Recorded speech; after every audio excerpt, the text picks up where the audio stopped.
Good morning my dear भैया। तो आज हम लोग कंप्लीट एनालिसिस करने वाले बीपीएससी प्रीलिम्स पेपर 30 सितंबर 2023 को जो पेपर यानी जो कल जो पेपर हुआ है, इस पेपर को हम लोग कंप्लीट एनालिसिस करने वाले हैं विथ एक्यूरेट आंसर के साथ हम लोग एनालिसिस करेंगे।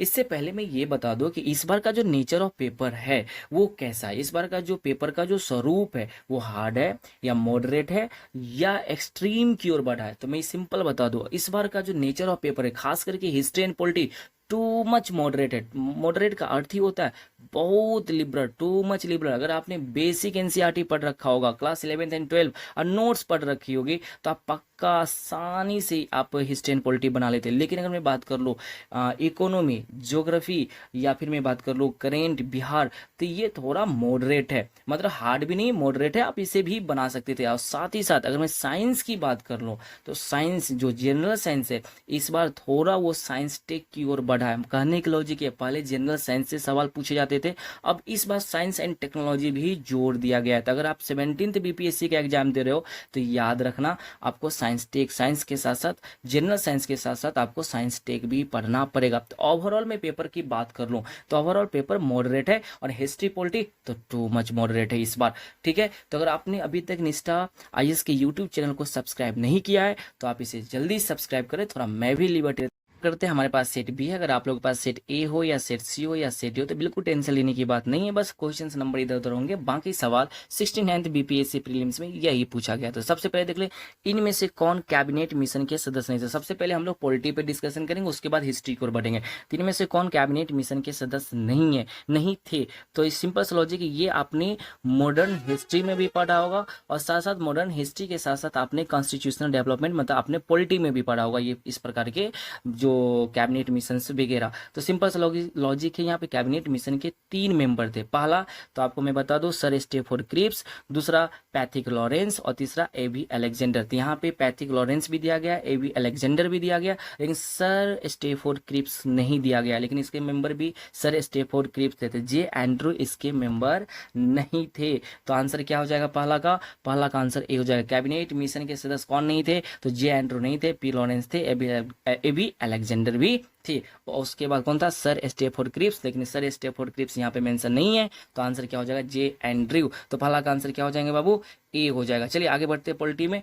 तो अब यहाँ पे देखेंगे जो सबसे बहुत ही इजी और मैं क्या बताऊं कहें ना टू मच लिबरल सवाल इस बार पूछा गया कि निम्नलिखित में से भारतीय राष्ट्रीय कांग्रेस के किस अधिवेशन में पहली बार मौलिक अधिकारों से संबंधित प्रस्ताव पारित किए गए थे। आप सोचो इससे बड़ा इजी टू मच मॉडरेट क्या हो सकता है। और आप लोग को पता है कि कराची अधिवेशन 1931 में सरदार वल्लभ भाई के पटेल के द्वारा ये ड्राफ्ट, ये प्रपोजल प्रेजेंट किया गया था मौलिक अधिकार को लेकर के। तो इसका आंसर क्या हो जाएगा 1931। उसके बाद हम लोग आगे बढ़ते हैं, नेक्स्ट पॉलिटी के ये सवाल देखते हैं। और इसमें क्या पूछा गया कि सिक्किम भारतीय संघ का पूर्ण राज्य कब बना। तो सबसे बड़ी बात यह है कि आखिर ये सवाल पॉलिटी का है क्या। यस, ये सवाल पॉलिटी का है। अगर आपने क्लास 12th का पॉलिटी पढ़ा होगा, रीजनल एस्पिरेशन चैप्टर पढ़ा होगा, तो इसमें आपको पूरा समझ में आ जाएगा। ठीक है, पहले भारत ने प्रिंसली स्टेट को एक किया, फिर आप देखोगे भाषा के नाम पे स्टेट और रीऑर्गेनाइजेशन कमीशन बना,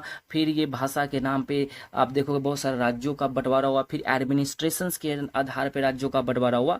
तो उसी समय जब स्टेट रीऑर्गेनाइजेशन, जब राज्य का पुनर्गठन हो रहा था, तो मतलब एक के बाद एक आप देखोगे भाषा के आधार पे, तो कभी कुछ दिनों के बाद फिर आप देखोगे प्रशासनिक गतिविधि के आधार पर राज्यों का एक मतलब क्या बोलते हैं ये जो पुनर्गठन है वो शुरू हुआ था। तो उसी समय आप देखेंगे 1975 में सिक्किम भारत का पूर्ण राज्य बना था। तो इस बात को आप याद रखेंगे, जो भारत का पूर्ण राज्य वो जनरली सिक्किम कब बना था, तो 1975 में बना था। अब देखते हैं जो संविधान का जो सबसे, अब यहाँ पे देखो सबसे इजी सवाल अगर जो पूछा गया, भारतीय संविधान में जो डीपीएसपी है, डीपीएसपी नीति निर्देशक सिद्धांत की जो अवधारणा है किस राज्य के संविधान से ली गई है, तो याद रखेंगे आयरलैंड। लेकिन आप लोग क्वेश्चंस कमेंट में ये बताएंगे आयरलैंड ने जनरली ये संविधान राज्य की नीति निर्देशक तक मतलब directive principle of state and policy किस देश से लिया था। भारत ने किससे लिया था, आयरलैंड से। तो इसका आंसर क्या हो जाएगा आयरलैंड। लेकिन आयरलैंड ने किस कंट्री से लिया था, जरूर आप कमेंट बॉक्स में बताएंगे। क्वेश्चन नंबर नेक्स्ट, अब इसमें क्वेश्चन नंबर नेक्स्ट में क्या करता है, तो आपको मिला मिलान करना है। मिलान क्या करना है, तो यहाँ पे दिया गया है कि भारतीय कम्युनिस्ट पार्टी मार्क्सवादी, भारतीय कम्युनिस्ट पार्टी, उसके बाद Bahujan Samajwadi party, all India Trinamool Congress. आखिर भारतीय कम्युनिस्ट पार्टी, इधर जो आप देखेंगे जो स्थापना फाउंडेशन डे दिया गया, और इधर पार्टी का नाम, किस पार्टी का स्थापना कब हुआ था। सिंपल सा लॉजिक यहाँ पे समझने की आप कोशिश करेंगे। जो communist party of India Marxist, और एक है कम्युनिस्ट पार्टी ऑफ इंडिया, तो सबसे पहले बना था कम्युनिस्ट पार्टी ऑफ इंडिया 1925 में, इस बात को याद रखेंगे। इसी से टूटकर ए के गोपालन नाम का एक व्यक्ति था, उन्होंने कम्युनिस्ट पार्टी ऑफ इंडिया को छोड़कर communist party of India Marxist बनाया था, और ये बनाया था 1964 में। फिर आप देखो कि उससे थोड़ा आगे एक चेला निकल जाता है, और जिसका नाम होता है चारू मजुमदार, और ये बनाता है CPIML, communist party of India Marxist and Leninist. यहाँ पे तो ये तो पूछा नहीं गया मार्क्सिस्ट एंड लेनिनिस्ट, और याद रखें बहुत सारे लोग कंफ्यूज हो जाते हैं, CPIML को भी एक ही बात बोलते हैं, CPIM, ये सब अलग अलग है, तो पहले तो याद रखो। CPI का फाउंडेशन कब हुआ था, 1925। तो यहाँ पे दिया भारतीय कम्युनिस्ट पार्टी, इसका स्थापना कब होगा, 1925। तब बी का क्या होगा, 3, जहाँ पे देख लो बी का क्या हो जाएंगे बाबू, 3। तो जहाँ पे आपको बी का 3 दिख रहा हो, तो यहाँ पे आप देख लो आंसर नंबर, आप देखो यहाँ पे बी, तो उसका देखो भारतीय कम्युनिस्ट पार्टी मार्क्सवादी का स्थापना कब हुआ था, 1964। तो ए का क्या हो जाएगा, 1, तो ए का 1, बी का 3, तो आंसर क्या हो जाएगा, ऑटोमेटिक क्या हो जाएंगे, बी हो जाएंगे। तो इसका आंसर क्या होगा, बी। तो आई होप कि आप इसे देख लेना कि इसका आंसर क्या होंगे बाबू, बी होंगे। आई होप कि आपको ये समझ में आ गया होगा। चलिए आगे बढ़ते हैं हम लोग। किस अनुच्छेदों के अंतर्गत अध्यक्ष सदन के किसी सदस्य को उसकी मातृभाषा में बोलने की इजाजत दे सकता है। तो सिंपल सा लॉजिक, इतना सिंपल। आप देखो डायरेक्ट आर्टिकल से पूछा गया सवाल है। अगर आपने आर्टिकल्स को अगर आपने पढ़ रखा होगा तो आई होप आप बना लोगे। अनुच्छेद 110 जो आपको मनी बिल वगैरह से जुड़ा हुआ मामला है। अनुच्छेद 122 जिसमें 122 में ये कहा गया है जनरली कि जो भी प्रोसीजर पार्लियामेंट में चल रहा है उसको हम सुप्रीम कोर्ट में इंक्वायरी के लिए हम चैलेंज नहीं कर सकते। मतलब पार्लियामेंट में जो भी प्रोसीजर चल रहा है उसको सुप्रीम कोर्ट के अकॉर्डिंग इंक्वायरी हम नहीं कर सकते हैं। उसके बाद अनुच्छेद 120 में ये बात कही गई है कि जो स्पीकर होते हैं, जो सदन के जो मतलब अध्यक्ष होते हैं, उनके पास ये अधिकार है या इनके पास ये पावर होता है कि किसी भी व्यक्ति को इंग्लिश एंड हिंदी के अलावा, ठीक है, वो उसके मातृभाषा में बोलने की इजाज़त दे सके। तो इसका आंसर क्या हो जाएगा, सी हो जाएगा। तो इस बात को आप याद रखेंगे। 127 का आंसर क्या हो जाएगा बाबू, सी हो जाएगा। ये किसी मतलब 120 में ये बात दिया गया कि जो व्यक्ति को अगर हिंदी और इंग्लिश के अलावा अगर इसके ये भाषा नहीं आता तो अपनी मातृभाषा में वो व्यक्ति बोल सकता है, उसको ये अध्यक्ष ये इजाज़त दे सकता है अनुच्छेद 120 के माध्यम से। चलिए हम लोग आगे बढ़ते हैं और फिर देखते हैं यहाँ पे सबसे इम्पोर्टेंट सवाल। और ये जो सवाल पूछा गया ये जो सवाल है आजकल, अब मैं सिंपल बता दूं, 6 से 7 महीना पहले बहुत ज़्यादा चर्चा में रहा, खास करके जजेज अपॉइंटमेंट को लेकर के, एनजेक को लेकर के। क्या है एनजेक, नेशनल जुडिशरी अपॉइंटमेंट कमीशन। सरकार ये सोचता है कि जज की अपॉइंटमेंट नियुक्ति मैं करूं, और यहाँ पे जो भारत में क्या होता है, जो जज की अपॉइंटमेंट है वो कॉलेजियम करता है, मतलब जज ही जज को अपॉइंट करता है। तो सबसे पहली बात, ये कॉलेजियम व्यवस्था कब आया था, तो जो कॉलेजियम व्यवस्था की जो शुरुआत है भारत में वो 1981 के बाद हुआ था। अगर मैं सिंपल बताऊं तो फर्स्ट जजेज बेंच में थोड़ा ये कॉलेजियम SP गुप्ता, बहुत बड़ी की बात है ये, SP Gupta versus union of India, आप केस पढ़ना, SP Gupta versus union of India का केस है, आप इसे पढ़ने की कोशिश करना। तो आप फर्स्ट जजेस बेंच तो आपको समझ में आ जाएगा, उसका सेकेंड जजेस बेंच में जाकर के कॉलेजियम बना था। तो कॉलेजियम प्रणाली के बारे में निम्नलिखित कथनों पर विचार कीजिए। तो सुप्रीम कोर्ट कॉलेजियम एक 5 सदस्यीय निकाय है, वेरी नाइस, ये सही बात है, जिसकी अध्यक्षता भारत के मौजूदा मुख्य न्यायाधीश या CJI करते हैं, और उस समय इसमें न्यायालय में कार्यरत 4 अन्य वरिष्ठतम न्यायाधीश शामिल होते हैं। Very nice. हाँ, तो इसमें टोटल 5 लोग होते हैं, जिसमें एक सुप्रीम कोर्ट के, एक CJI होते हैं, बाकी 4 सीनियर जज होते हैं। तो ये स्टेटमेंट सही है। उसके बाद संसद ने विधि द्वारा कॉलेजियम प्रणाली को आरंभ किया, बिल्कुल नहीं, संसद तो चाहता ही नहीं है कि कॉलेजियम प्रणाली हो, तो संसद ये कर ही नहीं सकता है, ठीक है। तो पहला आंसर सही है। दूसरा क्या है, गलत है ऑप्शन। उसका उच्चतम न्यायालय और उच्च न्यायालयों के न्यायाधीशों की नियुक्ति कॉलेजियम प्रणाली के माध्यम से की जाती है, यस, तो ये भी सही है। और उसके बाद ऑप्शन नंबर 4, कॉलेजियम प्रणाली की शुरुआत वर्ष 1993 में न्यायाधीश पी.एन. भगवती के ऐतिहासिक फर्स्ट जज मामले के उपलक्ष्य में की गई थी। बिल्कुल नहीं, 1993 में तो कॉलेजियम व्यवस्था आया था, जो अब सेकेंड जजेज बेंच के थ्रू आया था। लेकिन याद रखेंगे पी.एन. भगवती के जो फर्स्ट ऐतिहासिक जो जजेज बेंच था वो नहीं था। ठीक है, तो जनरली यहाँ पे रखेंगे ये जो मामला एक गलत है। अभी तक भारत में 3 जजेज बेंच नहीं, अब 4 जजेज बेंच 2015 में आ चुका है। जजेज जो बेंच है ये मामला 15 में भारत सरकार के प्रेजेंट भारत सरकार के द्वारा ये मामला लाया गया है। तो इस बात को आप याद रखेंगे। तो इसका आंसर क्या हो जाएगा, पहला। और अब यहाँ पे देखोगे फर्स्ट एंड थ्री, तो इसका आंसर क्या हो जाएगा, इस उपयुक्त में से कौन से कथन सही है, तो फर्स्ट एंड थ्री, मतलब इसका आंसर हो जाएगा 128 का आंसर हो जाएगा ए। तो इस बात को आप याद रखेंगे। चलिए पॉइंट नंबर नेक्स्ट की क्वेश्चन नंबर नेक्स्ट पॉलिटी में, चलिए क्वेश्चन नंबर यहाँ पे देखते हैं। भारतीय संविधान के 42वें संविधान संशोधन के संबंध में निम्नलिखित कथनों पर विचार कीजिए। ठीक है, तो पहला ऑप्शन है, इसमें इसने प्रस्तावना में 3 शब्द जोड़े, समाजवाद, धर्मनिरपेक्ष और अखंडता। वेरी नाइस, ये बात तो सही है कि प्रस्तावना में 3 शब्द जोड़ा गया था 42वां संविधान संशोधन 1976 के माध्यम से। उसके बाद इसने संविधान में 8 मौलिक कर्तव्य को जोड़ा। बिल्कुल गलत। स्वर्ण सिंह कमेटी के माध्यम से 8 मौलिक कर्तव्य का सुझाव दिया गया था, लेकिन 10 मौलिक कर्तव्य जोड़े गए थे। तो ये तो पहले ही गलत, ये तो 6 या 7th क्लास के बच्चे या 8 क्लास के बच्चे बना दे। ऑप्शन नंबर 3 क्या कहता है, इसने नए निर्देशक तत्व सिद्धांत जोड़े, यानी अनुच्छेद 39A, अनुच्छेद 43A हाँ जोड़े थे, और अनुच्छेद 47 नहीं, बिल्कुल नहीं। यहाँ 47 पहले से हमारे संविधान में मौजूद था, मतलब यहाँ पे 48A जोड़ा गया था। तो कहने की लॉजिक यहाँ पे ये भी ऑप्शन गलत, और साथ साथ ये भी ऑप्शन क्या हो गया, गलत। तो इसके द्वारा राष्ट्रपति को चुनाव आयोग के परामर्श से राज्य विधानसभाओं और मंडलों के सदस्यों को अयोग्य घोषित करने का अधिकार प्रदान किया गया। यस, ये किया गया था। तो पहला और चौथा सही है, बाकी 2 और 3 क्या है, गलत है। तो उपयुक्त में से कौन से कथन गलत है, तो कौन से कथन गलत है, 2 और 3। तो जहां 2 और 3 है ये गलत है। तो आंसर क्या हो जाएगा 129 का डी। इस बात को आप याद रखेंगे।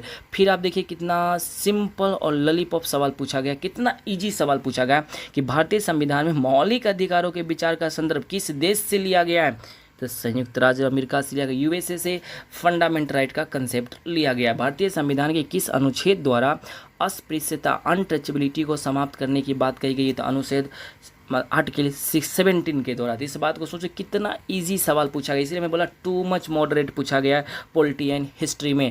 आगे देखते हैं कि किस समुदाय को अनुसूचित जनजाति के रूप में घोषित करने के लिए आवश्यक विशिष्टताएं होते हैं, विशिष्टताएं हैं।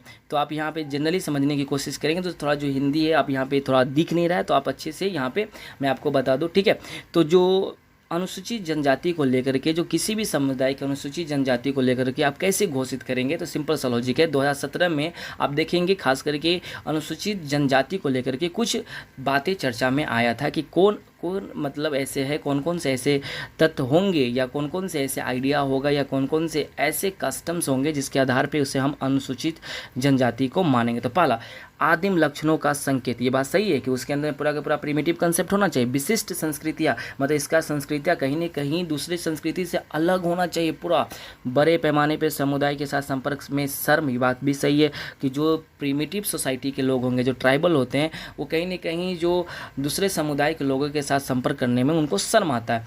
और चौथा पिछड़ापन एवं भौगोलिक अलगाव, सही बात है। अगर हम प्रिमिटिव कंसेप्ट के होंगे आज के मॉडर्न टाइम में, तो कहीं न कहीं हमारे अंदर में पिछड़ापन बहुत ज़्यादा होगी और भौगोलिक अलगाव भी होगा। यस, तो इसमें के सभी बात एक जनजाति होने का प्रमाण देता है। तो आई होप उपयुक्त सभी ऑल ऑफ दीज हो जाएगा। तो अनुच्छेद कहा गया 130 का आंसर क्या हो जाएगा, डी हो जाएगा। चलिए आगे बढ़ते हैं हम लोग। अब यहाँ क्या कह रहा है कि भारतीय सर्वोच्च न्यायालय ने किस या किन मुकदमों में सर्वप्रथम संविधान के मूल ढांचे का सिद्धांत दिया। तो सबको पता है केशवानंद भारती केस, आपको पता ही होना चाहिए 1973, और यहीं से हमारे इंडिया में पार्लियामेंट्री सुपरमेसी का समाप्ति हुआ था और कॉन्स्टिट्यूशनल सुपरमेसी का जन्म हुआ था। तो इस कमेंट बॉक्स में आप लोग जरूर बताएंगे कि पार्लियामेंट्री सुपरमेसी क्या होता है और कॉन्स्टिट्यूशनल सुपरमेसी क्या होता है। लेकिन केशवानंद भारती केस, तो 135 का जो आंसर हो जाएगा वो बी हो जाएगा, केशवानंद भारती केस। और केशवानंद भारती केस से भारत क्या बन गया था, एक कॉन्स्टिट्यूशनल सुपरमेसी वाली कंट्री, मतलब जुडिशियली सुपरमेसी का सिद्धांत भारत में आया था। आगे बढ़ते हैं हम लोग। अब देखेंगे किसी वित्तीय आपातकाल की स्थिति में अनुच्छेद 360 को लागू करने का परिणाम निम्नलिखित में से कौन सा है। तो पहले ये समझने की कोशिश की कि 360 है क्या, तो फाइनेंशियल इमरजेंसी। अगर फाइनेंशियल इमरजेंसी भारत में लगाया जाता है तो क्या परिणाम होता है, पहला आप देखते हैं। राष्ट्रपति राज्यों को राज्य मामलों के संबंध में सेवारत सभी या किसी वर्ग के कर्मचारी के वेतन और भत्ते कम करने का आदेश दे सकता है। यस, जब फाइनेंशियल इमरजेंसी है तो कम करने का आदेश राष्ट्रपति दे सकता है। राज्य विधानमंडल द्वारा पारित धन विधेयक या अन्य वित्तीय विधेयक को राष्ट्रपति के विचारार्थ आरक्षित रखने की आवश्यकता नहीं है, गलत, रखने की आवश्यकता होगा। सिंपल सा लॉजिक है, राज्य विधानमंडल जो भी विधेयक लाता है या वित्तीय विधेयक वो राष्ट्रपति के विचारार्थ आरक्षित रखने की पूरी आवश्यकता होगी, क्योंकि फाइनेंशियल इमरजेंसी उस समय लगा है। ठीक है, तो ये आंसर यहाँ पे कहता नहीं है, तो ये ऑप्शन ही गलत है। राष्ट्रपति उच्चतम न्यायालय और उच्च न्यायालयों के जजों के साथ संघ मामलों के संबंध में सेवारत सभी किसी वर्ग के कर्मचारी के वेतन भत्ते कम करने का आदेश दे सकते हैं। यह चाहे वो सुप्रीम कोर्ट का जज हो, कहीं का, ठीक है, तो जज हो या कोई भी व्यक्ति हो, अगर वो सेवा में है या सरकारी किसी पद पे है तो उसके वेतन कम करने का आदेश दे सकता है। ऑप्शन नंबर 4, राज्य विधानमंडल द्वारा पारित होने के बाद धन विधेयक या अन्य वित्तीय विधेयक राष्ट्रपति के विचारार्थ आरक्षित रखी जाएगी। यस, तो इसका जो मैं सिंपल बताऊँ, ये भी सही है और ये भी सही है, और 1, 3 और 4 सही है, 2 गलत है। तो आंसर क्या हो जाएगा, 1, 3 और 4। तो इसका आंसर हो जाएगा बी। आई होप आपको समझ में आ गया होगा। चलिए आगे हम लोग बढ़ते हैं। उच्च न्यायालय में न्यायाधीशों की संख्या निर्धारित करने का अधिकार निम्नलिखित में से किसके पास होता है। तो याद रखेंगे, उच्च न्यायालय मतलब हाई कोर्ट में जजों को निर्धारित करने, मतलब जजों की संख्या को निर्धारित करने का जो अधिकार होता है वो राष्ट्रपति के पास होता है, बेसिक याद रखेंगे। लेकिन सुप्रीम कोर्ट में जजों को निर्धारित करने का जो क्या बोलते हैं, जो संख्या निर्धारित करने का जो शक्ति होता है वो संसद के पास होता है। तो यहाँ पूछा गया उच्च न्यायालय मतलब हाई कोर्ट में, आंसर क्या हो जाएगा, बी हो जाएगा, मतलब राष्ट्रपति। चलिए आगे बढ़ते हैं। तो आई होप कि आपको ये बात समझ में आ गया होगा। ठीक है, all the best, good day, take care.